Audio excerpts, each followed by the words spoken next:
Our next speaker is Joanie Morris from Auburn, talking about slow coloring cyclic permutation graphs. Thank you. Yeah, and thank you everybody for coming. I see I have a couple Auburn people in here, so nice to see some familiar faces. So this is based on my master's thesis that I just completed. We weren't sure if we were going to be able to get original results, and we did, so that was really great. I did my work with Dr. Greg Paleo, and we studied slow coloring on cyclic permutation graphs. Slow coloring is a relatively new coloring parameter, and so we just chose that and focused on a particular graph with a particular structure, and we're able to find something pretty cool. So if we have time to talk about all this, we will, but I first want to talk about what is slow coloring, the previous work done on it. We'll spend just a minute on cyclic permutation graphs and why their structure lends itself to this result.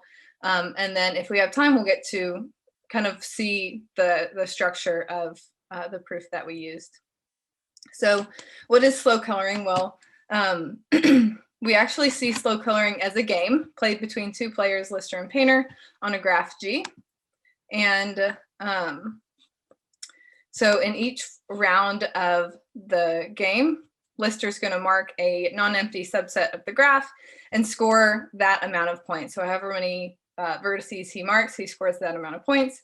And painter responds by marking a independent subset of M to delete. And that Paleo and some others proved that this is always going to be a maximal independent subset if we're playing the game optimally. And so you can go ahead and see the connections with coloring and why we call this slow coloring. Because it is an independent subset, we're actually, by deleting, we're modeling coloring this graph. So in every round I, the vertices that painter deletes are receiving color I, but since we're not really concerned about the colors, we're concerned about the amount of points that lister scores, we just see them as being deleted from the game. And so lister is trying to maximize that score and painter is trying to minimize it. And so the best score that each player can guarantee is called the slow coloring number or sum color cost. And so, like I said, this is a relatively recent result.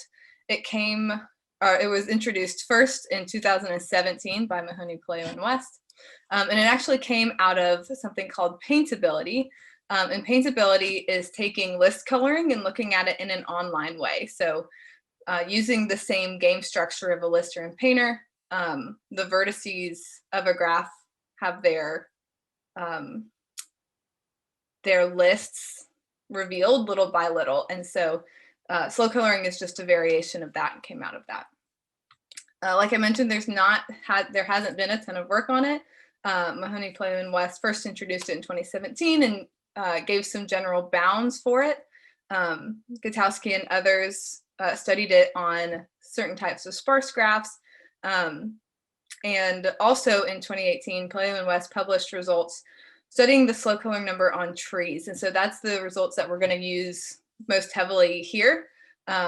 Specifically two theorems. So this first theorem says that for any n vertex tree T, we have this bound and this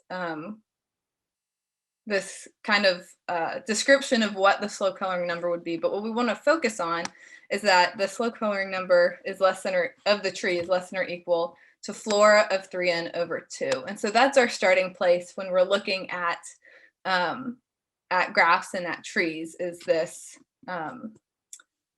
slow coloring number being less than or equal to flora 3n over 2. But what we rely on most heavily is when we have this maximum. So we reach the maximum of that bound if and only if that tree contains a spanning forest in which every vertex has degree 1 or 3. And so this has some natural corollaries. Specifically, any graph with a perfect matching is going to reach this maximum automatically.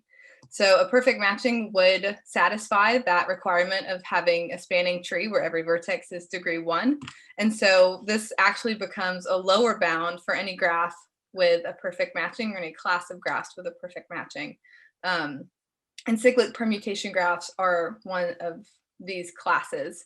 And so for cyclic permutation graphs, we're already starting out with floor of 3n/2 being a lower bound for the slow coloring number of the graph. And so that is our starting place. And so using the structure of cyclic permutation graphs and a lemma that we got to prove, we are going to be able to raise that lower bound by 1. And so that was our main result, was that the sum color cost of cyclic permutation graphs are bounded from below by 3n/2 plus 1. And so we'll get to see what exactly that looks like, but first I want to talk a little bit about cyclic permutation graphs, what they are in case people are not familiar, and some observations that we'll use to prove this. So cyclic permutation graphs are just graphs constructed by taking 2 cycles and adding edges between them based on some random permutation. So in this first picture on the left, we have a cycle of length 5, a copy of that cycle on the bottom, and then the edges between them are the identity permutation. So if they were labeled 1 to 5, the permutation is sending 1 to 1, 2 to 2, and so on. And we actually get to prove that it doesn't depend on the permutation. It can be any permutation to join these graphs, and we're still going to get the same result. And so there's a couple observations that we want to make. Some of these we proved explicitly, but we'll just make the observations for time's sake. So the 3 things we want to know is that cyclic permutation graphs are always going to be 3 connected. So we were able to do an explicit proof of this, but you could probably also just eyeball it that if you delete any 2 vertices, you are not disconnecting the graph. So if you delete 2 vertices from the top, every other vertex is still joined to the bottom by a permutation edge. It's one of the edges in the middle. And if you delete 1 from each side, well, as long as the cyclic permutation graph is not a 4 cycle, so we're looking at where the cycles are at least 3, there's always going to be 1 permutation edge joining the 2. And so that's our first observation, that they're always 3 connected. But we also note that we can really easily find a perfect matching just by taking all the permutation edges. So by definition, every vertex in the graph is joined to another by a permutation edge, and these are disjoint. And so having that perfect matching and being able to find it easily gives us that lower bound for the slow coloring number of 3n/2, specifically 3n/2 floor, but these graphs are also always going to have an even number of vertices. So we can actually drop that floor and just say that we're starting with a lower bound on the slow coloring number of 3n/2. And so that is our starting place, that any cyclic permutation graph G sigma is going to have a slow coloring number bounded from below by 3n/2. And so how we get that +1, how we push it up, is that we use a specific Lister strategy. And since the slow coloring number is assuming the optimal play, this Lister strategy would be the optimal play and would push our bound up. So this is our setup for the optimal play. We start with the cyclic permutation graph. And Lister is going to choose 2 permutation pairs to mark as his subset M. So he's first getting 4 points. It doesn't matter if the 2 permutation pairs are right next to each other. That actually just pushes our bound higher, but he's going to choose 2. And Painter is going to reply by deleting a maximal of 2. So depending on the adjacencies of the vertices along the cycles, maybe he would only be able to delete 1, but at best he can delete a maximal of 2. So Painter deletes a independent subset, we're going to call it D, and we call the new graph G sigma minus. So in any case, the maximal and the optimal move is going to be to delete 1 vertex from each of the permutation pairs. And we call that new graph G sigma minus. So what we get to do and how we prove this result is we rely really heavily on a lemma. And so we saw before that just for a cyclic permutation graph unchanged. We're starting at a lower bound of 3n/2, but our lemma actually shows that we have that lower bound, or we have the requirements of the lower bound for G sigma minus as well. So we proved that G sigma minus, the graph after deletion, has this spanning forest in which all the vertices have degree 1 or 3. And we're going to use that heavily to prove our main result. So if we remember, this was our starting place with Paleo and West. We use our lemma, and we're going to prove our main theorem there. So again, this is just to set up what we're doing, the Lister strategy. We start with a cyclic permutation graph. Lister is going to mark 2 permutation pairs, and Painter is going to delete 1 vertex from each permutation pair. By our lemma that we prove, this G sigma minus has a spanning forest in which all the vertices have degree 1 or 3. So by Paleo and West's results,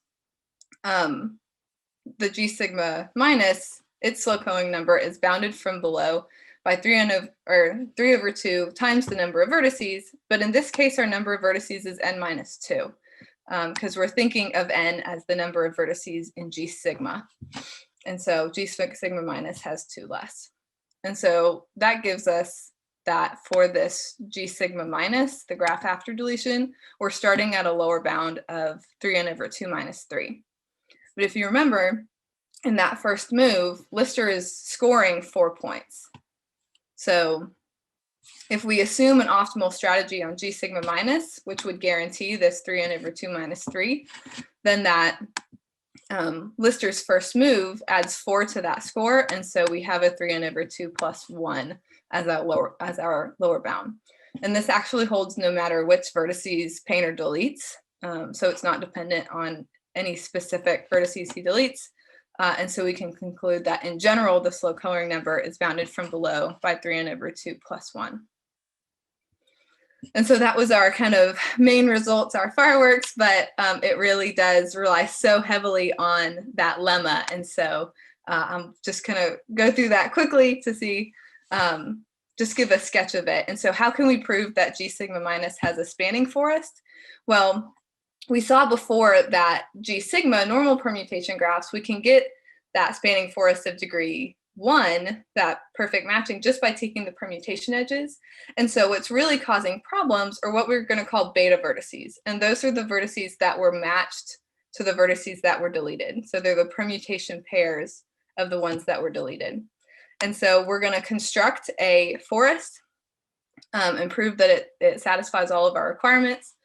And we start with the the permutation edges. So we're going to let f sub 0 be the permutation edges to start out with. And then all we have to take care of is these beta vertices. And we do that by finding a path between the beta vertices, which we know has to exist because G sigma is 3 connected. And then we're going to take the symmetric difference of those 2 sets of edges. And we can note, just by the definition of symmetric difference, that in our kind of final construction of this forest, after we take the symmetric difference, the degree of a vertex in that is the degree of the vertex in the permutation edges plus the degree of the vertex in the path mod 2. So a symmetric difference, if it's in one of the sets, it stays, and if it's in both, it leaves. And so if it's in both, then we have 1 for each of these, and it'll go to 0 mod 2. And so then now we're going to look at beta vertices and non-beta vertices and prove that they have odd degree. So they have degree 1 mod 2. So if we look at beta vertices, we know that in the permutation edges, by definition, they have 0 degree in the permutation edges. Otherwise, they wouldn't be a beta vertex. But they have degree 1 in the beta path because that's how we constructed our beta path, is that they're an endpoint. And so that gives us degree 1 in our symmetric difference. And so that takes care of beta vertices. And now we just look at all the other vertices. All of the other vertices are going to have a permutation edge, or else they would be a beta vertex. So they start out with 1 degree 1 in the permutation edges, they're going to have even degree in the beta path. So if they are part of the beta path, then they're going to have degree 2, which is 0 mod 2. Or if they're disjoint from the beta path, they'll have 0. And we know that they cannot be an endpoint, or else they would be a beta vertex. And so we again get that any vertex in the graph is going to be 1 mod 2. But cyclic permutation graphs have a maximum degree of 3. And so we know that our forest that we just constructed must have degree 1 or 3, because we just proved that every vertex has degree 1 mod 2 in the forest. So it has to be either 1 or 3. And so finally, we just make a note that if by chance we happen to make a cycle, we can take the symmetric difference to remove that cycle until we are left with just a forest. Removing a cycle removes 2 from the degree every time, so we're not changing the parity of the degree of vertices within our forest, and so we stay in degree 1 or 3 until all of these cycles are removed, and then we truly have a forest, and we truly know that it is 1 mod 3. Sorry, not 1 mod 3. It's vertices all have degree 1 or 3. And so that was how we proved our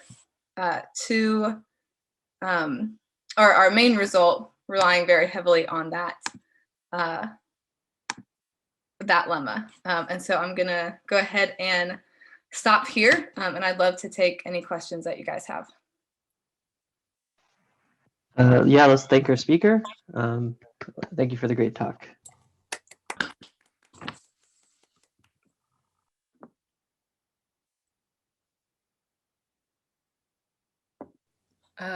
Joanie, I have a question. Yeah. Yeah, can you go back to, I think it was slide 12? Oh, there we go. So that last bullet, how do you know that, are you saying like those 3 bullets imply that the lower bound of 3n/2? Yeah, so this 3 connected will not necessarily imply this lower bound of 3n/2, but a perfect matching guarantees that it will have a lower bound of floor of 3n/2 by Pleo and West's work, because a perfect matching is a spanning forest of degree 1, where every vertex have degree 1. And then we can drop the floor just because cyclic permutation graphs always have an even number of vertices. Gotcha. Thank you. Yeah.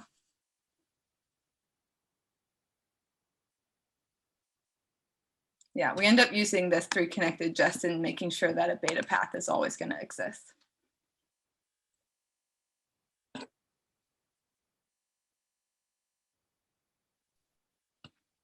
Maybe this is what you were going to say in the last 4 slides, but do you have any examples to show that like this is the best bound possible, or do you think that a better bound is possible?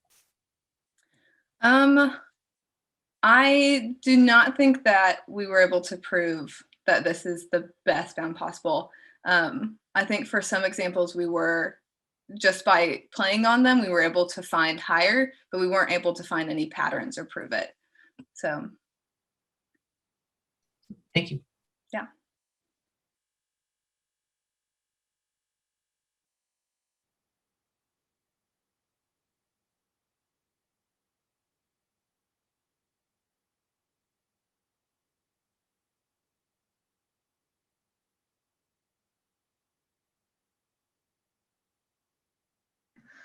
Well, if there's no more questions, let's thank our speaker again.